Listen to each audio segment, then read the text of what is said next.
पिछले 1-2 सालों से दुनिया और भारत में कोविड-19 पैंडेमिक के चलते हालात दिन पर दिन बिगड़ रहे हैं। वहीं दूसरी तरफ इन्फेक्टेड पॉपुलेशन का एक बहुत बड़ा अमाउंट रिकवर भी हुआ। इन रिकवर्ड लोगों में 70 से 80% बिना किसी साइड इफ़ेक्ट्स रिकवर हो गए। वाइल ऑन अदर हैंड लगभग 20 से 30% लोगों को जो इन्फेक्टेड हुए थे उन्हें हॉस्पिटलाइज्ड होना पड़ा और कुछ जिनकी हालत ज़्यादा ख़राब थी उन्हें तो आईसीयू में भी शिफ्ट करना पड़ा।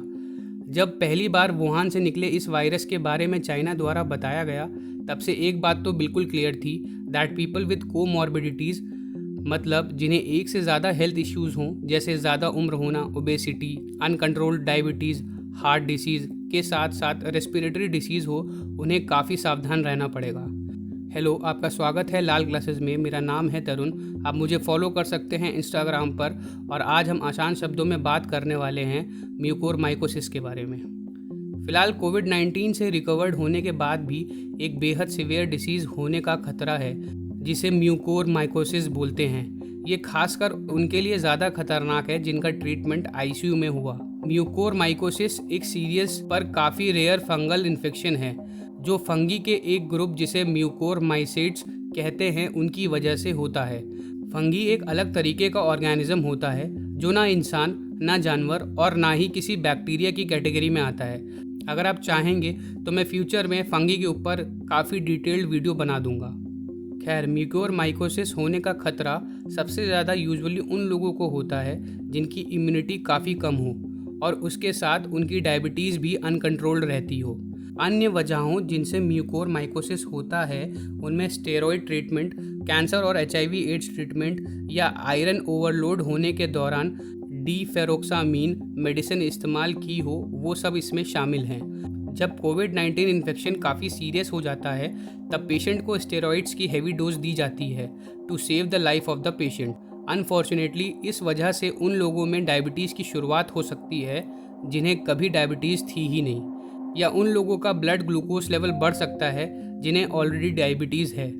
और ब्लड शुगर लेवल या डायबिटीज़ बढ़ने की वजह से ठीक वैसा माहौल क्रिएट हो जाता है जो म्यूकोरमाइकोसिस की डेवलपमेंट के लिए ज़रूरी होता है। वैसे तो म्यूकोरमाइकोसिस तरह तरह के होते हैं, पर जो सबसे कॉमन है उसका नाम है राइनो ऑर्बिटल सेरिब्रल म्यूकोरमाइकोसिस। इसकी शुरुआत कॉमन कोल्ड या साइनस से होती है, पर यह धीरे धीरे आँखों की तरफ बढ़ता है, जिस वजह से आँखों में रेडनेस हो जाती है और फिर आँखों में सूजन आ जाती है, जिसे प्रोप्टोसिस बोलते हैं। ये धीरे धीरे आँखों की कुछ मसल्स को पैरालाइज कर सकता है और फिर आँखों की रोशनी भी छीन सकता है। आँखों में फैलने के बाद ये इन्फेक्शन ब्रेन में भी स्प्रेड हो सकता है, और अगर ऐसा होता है तो किसी भी तरीके का इलाज कर पाना नामुमकिन है। म्यूकोरमाइकोसिस के अलग फॉर्म्स में पल्मोनरी फॉर्म भी शामिल है, जिसमें मेनली लंग्स इन्वॉल्व होते हैं, और इसके साथ एक बेहद रेयर म्यूकोरमाइकोसिस होता है जो पूरी बॉडी में फैल जाता है और इसका इलाज कर पाना लगभग नामुमकिन है। इसमें यह बेहद ज़रूरी है जो डॉक्टर कोविड-19 से इन्फेक्टेड पेशेंट को ट्रीट कर रहे हैं उन्हें म्यूकोरमाइकोसिस के बारे में काफ़ी सारी जानकारी होनी चाहिए as to maintain the setting of diabetes and steroid use.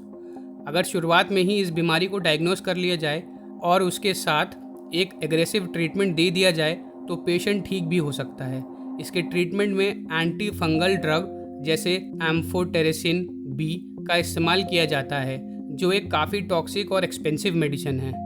अगर ये बीमारी काफ़ी ज़्यादा बढ़ जाती है तो सर्जरी करने की ज़रूरत भी पड़ सकती है, जिसमें ऑपरेट करके आँख या फिर जबड़ा निकाल दिया जाता है, पर इससे पेशेंट की जान ज़रूर बच जाती है। ये ज़रूरी हो जाता है उन लोगों के लिए जिनको डायबिटीज़ है to maintain their sugar levels under very good control. Sugar levels को दिन भर मेंटेन और कंट्रोल रखने के लिए एंटी डायबिटिक ड्रग्स का इस्तेमाल करना पड़ता है, और कुछ केसेस में इंसुलिन का भी उपयोग किया जाता है, और अगर ज़रूरत पड़ती है स्टेरॉइड्स को इस्तेमाल करने की तो उसको सही तरीके से इस्तेमाल किया जाता है। फॉर एग्ज़ाम्पल, स्टेरॉइड एक अप्रोप्रिएट स्टेज पर नीड के हिसाब से ऑप्टिमल डोजेज में और अगर हो सके तो कम से कम समय के लिए दिया जाना चाहिए। आईसीयू में इस्तेमाल किए जाने वाले ऑक्सीजन ट्यूब्स, वेंटिलेटर्स को समय समय पर साफ़ करते रहना चाहिए, जिससे कि फंगल इन्फेक्शन होने का खतरा कम हो जाए। और म्यूकोरमाइकोसिस के केस में पुरानी कहावत prevention is better than cure बिल्कुल सटीक बैठती है। और इससे हमें ये भी पता चलता है कि कोविड-19 को प्रिवेंट करने के लिए स्टेरॉइड का कोई खास रोल नहीं होता।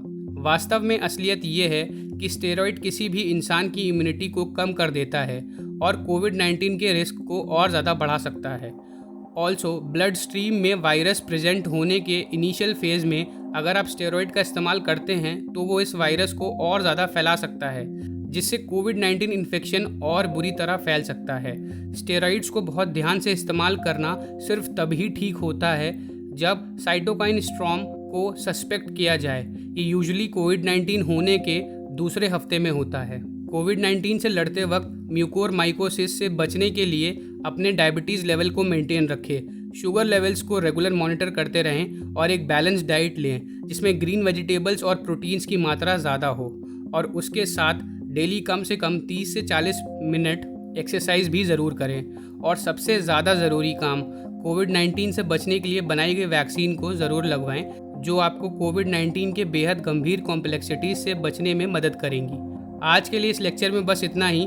मिलते हैं आपसे अगली वीडियो में। तब तक अपना ख्याल रखें और लोगों की मदद करें। जय हिंद।